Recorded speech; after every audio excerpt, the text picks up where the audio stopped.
Aujourd'hui, donc, c'est le Transfo Digital Day. C'est un événement co-organisé par l'Agence de développement économique de la région et Digital 113 dans le cadre du programme EDIH, qui est un programme européen avec 14 partenaires dans le consortium.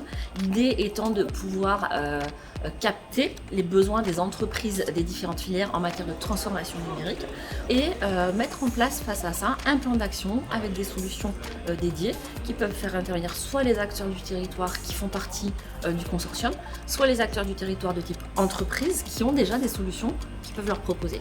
Alors, le Transfo Digital Day est construit volontairement sur plusieurs formats d'activités, 5 en l'occurrence, dont une le matin sous forme de conférence pour immerger le participant dans le contexte du numérique, pour essayer de montrer aux dirigeants qui se sentent seuls aujourd'hui dans cette problématique qu'ils ne sont pas seuls et que ces témoignages entre pairs finalement favorisent à pousser à l'engagement. Le deuxième temps fort, c'est sous forme d'ateliers plutôt interactifs qui permettent justement de passer à l'action avec des experts sur les 5 sujets phares de la transformation digitale. Nous avons un troisième format sous forme de vision-conférence. On a un autre format, les rendez-vous qualifiés, pour lesquels on a proposé de mettre en relation ces fameux experts avec les besoins de l'entreprise. Enfin, le cinquième, c'est une masterclass dédiée aux responsables, aux dirigeants de TI, pour vraiment les amener à l'action de façon raisonnée. Chez Digital 113, nous, on a une grande force, c'est qu'on connaît très bien les entreprises du numérique d'Occitanie. On recense les cas d'usage et donc on les amène à présenter des cas d'usage du numérique pour l'agriculture, par exemple, pour la santé, pour la mobilité, pour l'industrie, etc.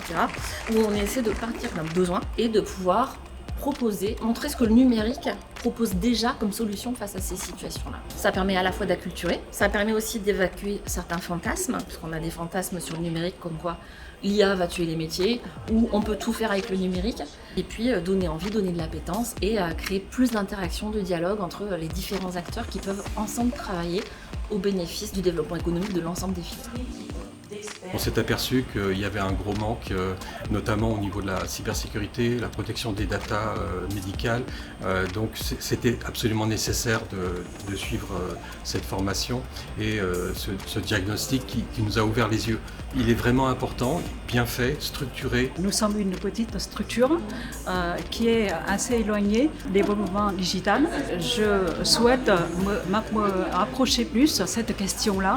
Là, je vais avoir des rendez-vous avec des experts pour justement établir une feuille de route pour cibler aussi la mise en place de l'IA dans mon activité. Il faut vraiment ne pas avoir peur d'y aller.